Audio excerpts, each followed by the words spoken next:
स्वागत है आप सभी का tech study ITI YouTube channel पर। DGHS directorate general of health services all India institute of hygiene and public health की तरफ से अलग अलग पोस्ट पे यहाँ पे वैकेंसी निकाली गई थी, जिसके बारे में इस वीडियो में हम बात करने वाले हैं। इसका नोटिफिकेशन आपके सामने ओपन कर लेते हैं, तब बात करेंगे तो ज़्यादा बेहतर होगा।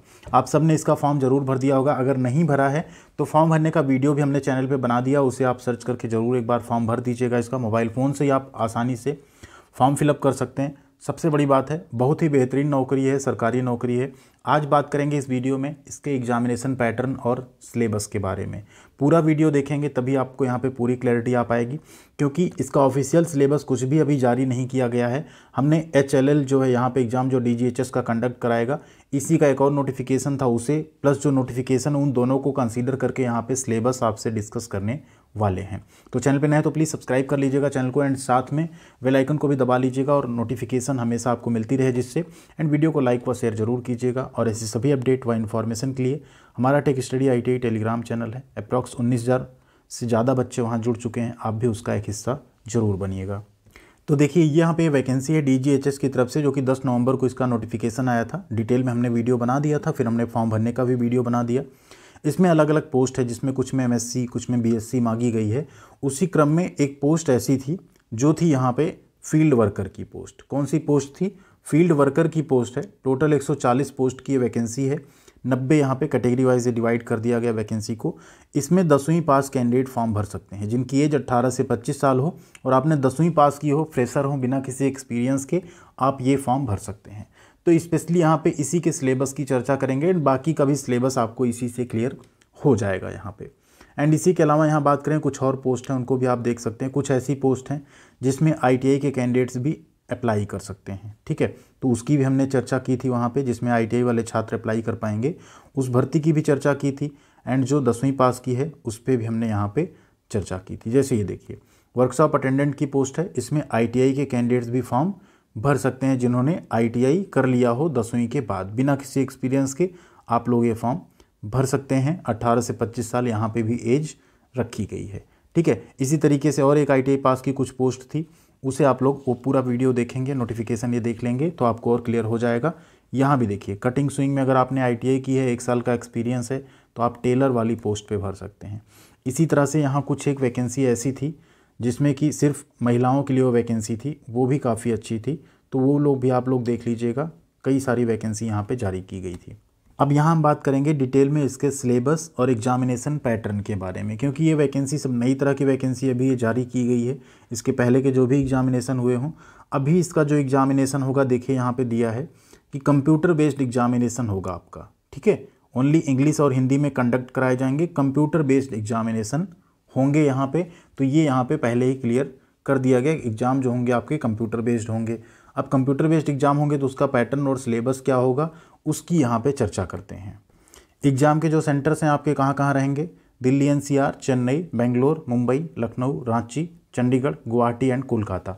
इतनी सिटीज आप उसमें चूज़ कर पाएंगे एग्जामिनेशन सेंटर के लिए। अब सबसे इंपॉर्टेंट हो जाता है एग्जामिनेशन पैटर्न के बारे में बात करना। तो देखिए 8.1 में क्या क्लियर किया गया, कंप्यूटर बेस्ड जो आपका एग्जामिनेशन होगा उसमें ये सभी के लिए कॉमन दिया गया है। यहाँ देख लीजिए, क्योंकि यहाँ कुछ जिक्र नहीं किया गया कौन किसकी पोस्ट के लिए रहेगा।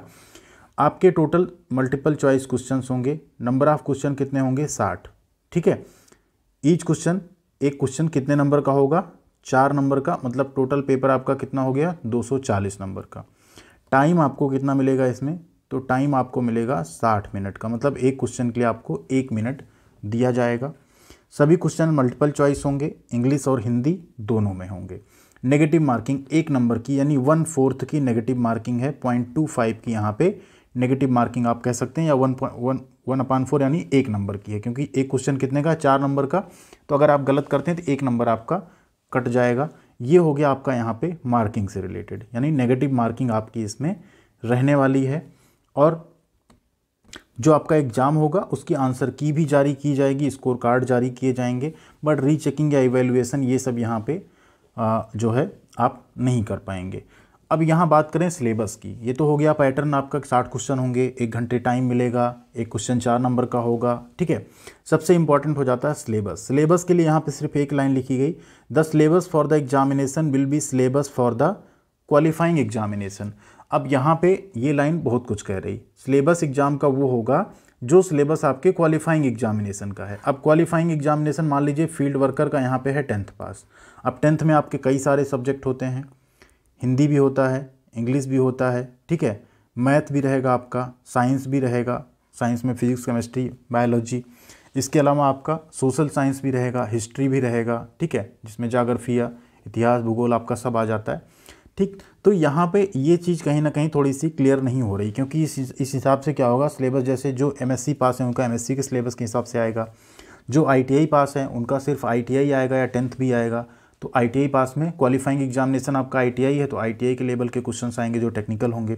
10वीं पास है तो 10वीं का आपका सिलेबस है, इंग्लिश के क्वेश्चंस, मैथमेटिक्स के क्वेश्चंस, हिंदी के क्वेश्चंस कुछ, इसके साथ साथ कुछ इतिहास और भूगोल के क्वेश्चन, साइंस के क्वेश्चन, ये आपसे इसमें पूछे जाएंगे, ठीक है। लेकिन अब ये कहीं ना कहीं थोड़ा सा कन्फ्यूजिंग लगा, तो इसके लिए हमने क्या किया, यहाँ नीचे इसमें हेल्पलाइन नंबर दिया हुआ है, ठीक है। अभी हम आपको हेल्पलाइन नंबर दिखाने वाले हैं जिससे आपको थोड़ा ना और क्लियरिटी आएगी और एक आपसे अपील होगी, वो काम भी आपको करना है। ये था हेल्पलाइन नंबर, इस पर हमने कॉल किया, कई बार कॉल करने के बाद ये कॉल रिसीव हुई, उसमें ये पता चला, उनसे हमने पूछा कि सर ऐसी ऐसी बात है, इसमें बहुत सारे कैंडिडेट्स का एक क्वेश्चन है कि क्या होगा सिलेबस आपने कुछ भी ऑफिशियल जारी नहीं किया है वेबसाइट पे, तो एक्चुअल में एग्ज़ाम का सिलेबस क्या होगा। तो उन्हें भी बहुत ज़्यादा नॉलेज नहीं थी, उनका एक ही चीज़ था कि जो आपका क्वालिफाइंग एग्जामिनेशन जो लिखा है वही सिलेबस होगा। तो 10वीं में सब्जेक्ट बहुत होते हैं, कुछ कैंडिडेट्स होंगे उनके अलग सब्जेक्ट होते हैं, कुछ स्टेट के कैंडिडेट्स होते हैं उनके अलग सब्जेक्ट्स होते हैं, तो क्या होगा फिर, या तो जो कॉमन सब्जेक्ट होते हैं Hindi, English, math and science, इनसे क्वेश्चंस पूछे जाएंगे, तब तो बात समझ में आती है। तो उसके लिए उन्होंने एक और चीज़ कही कि आप एक काम और कर सकते हैं, ये हेल्पलाइन है, देखिए इस पर हमने मेल कर दिया है, आप लोग भी इस पर मेल कीजिएगा। जिस भी पोस्ट का आपको सिलेबस चाहिए, देखिए लिखा ना hllDGHS.helpdesk@gmail.com, इस पर आप लोग मेल कीजिएगा कि डियर सर, यहाँ क्या लिखना है आपको, देखिए डियर सर, सब्जेक्ट में आप पहले लिख दीजिएगा syllabus for field worker post, लिख दीजिएगा क्या, syllabus for exam, syllabus for field worker post. यहाँ आप लिखिएगा dear sir please provide the detail syllabus of field worker syllabus, ठीक है, जो फील्ड वर्कर आपका पोस्ट है उसका डिटेल्ड सिलेबस हमें क्या करिए, प्रोवाइड कर दीजिए। इस तरह का आप लोग मेल करेंगे, अगर ज़्यादा से ज़्यादा यहाँ मेल पहुँचेगा तो जल्दी ही ऑफिशियल वेबसाइट पे जो सिलेबस वाला PDF है वो डाल दिया जाएगा। वो कैसे डाला जाएगा वो भी हम आपको यहाँ पे दिखाते हैं, क्योंकि जो HLLDGHS वाली वेबसाइट है, इन्होंने इससे पहले एक और नोटिफिकेशन जारी किया था, जैसे आप यहाँ देख सकते हैं HLLDGHS.CBT एग्ज़ाम, ये इनका क्या है, एक पोर्टल है .CBT एग्ज़ाम करके। तो HLL अभी DGHS का, directorate general of health services का CBT एग्ज़ाम कराने जा रही है, तो उन्होंने ये पोर्टल जारी कर दिया जिस पे आपको अभी सिर्फ 2 चीज़ें दिख रही हैं। क्या क्या दिख रही हैं, एक तो आपको दिख रहा है नोटिफिकेशन, ठीक है, यहाँ से आप नोटिस डाउनलोड कर पा रहे हैं एडवर्टीजमेंट का, एक कोरिजेंडम जिसमें एक करेक्शन आया था वो आप डाउनलोड कर पा रहे हैं, साथ में आप फॉर्म भर पा रहे हैं। इसी तरीके से एक बार HLL की तरफ से एक और CBT एग्ज़ाम कंडक्ट कराया गया था। ये एग्ज़ाम जो कंडक्ट हुआ था ये सफदरजंग जो हॉस्पिटल है दिल्ली का, यहाँ आप देख सकते हैं ना, recruitment for group B and C post in Safdarjung hospital, SJ lady Hardinge medical college, doctor Ram Manohar Lohia hospital, मतलब इन्होंने इतने एग्ज़ाम्स भी कंडक्ट कराए थे।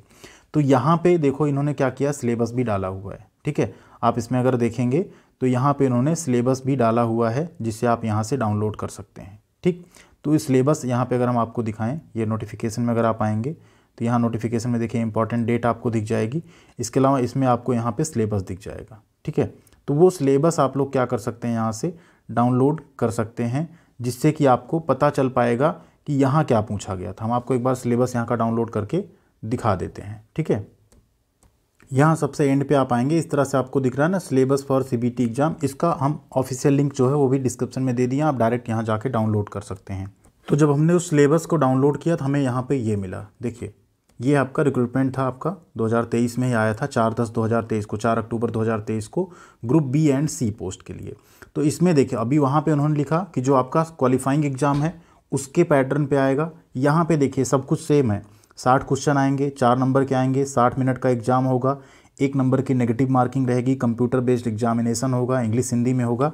बट ऊपर इन्होंने क्या लिखा देखिए, 30% generic question, 70% question from the topic related to the educational qualification and the experience profile if any, ठीक है। अब 30% जेनरिक क्वेश्चन यानी ये सबके लिए कॉमन होंगे, क्या क्या, मैथमेटिक्स, जनरल नॉलेज और लॉजिकल रीजनिंग।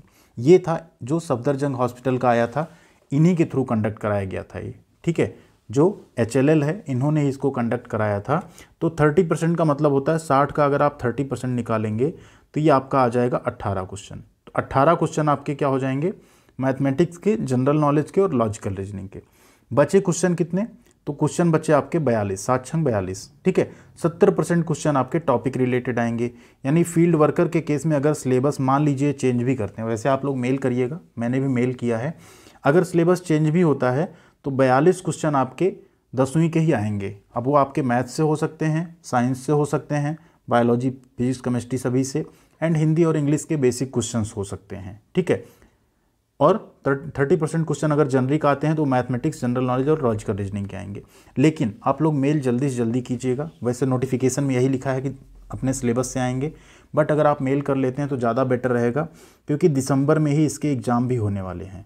तो आपके पास ज़्यादा टाइम नहीं तैयारी करने का, इसलिए अगर आप लोग सपोर्ट करेंगे थोड़ा मेल करके तो होपफुली जल्दी ही वेबसाइट पे सिलेबस जो है वो जारी कर दिया जाएगा, जिससे आपको पढ़ने में और आपके अंदर क्लैरिटी होगी, तो समझने में चीज़ों को आसानी होगी।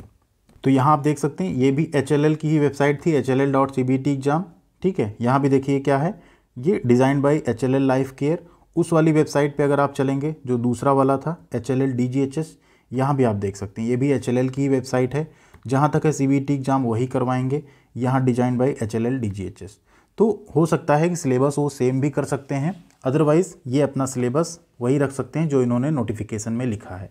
बट उसके लिए आप लोगों से एक रिक्वेस्ट है, इस पर आप मेल ज़रूर कीजिएगा, एंड इस पर आप लोग कॉल करके भी इंक्वायरी कर सकते हैं। वर्किंग टाइम में 9 AM to 6 PM आप यहाँ पे कॉल भी कर सकते हैं, तो वो चीज़ आप लोग ज़रूर कीजिएगा एक बार। Thank you very much. उम्मीद करते हैं वीडियो आपके लिए हेल्पफुल रही होगी, एंड ख्याल रखिएगा अपना। मिलते हैं अगली अपडेट के साथ अगले वीडियो में।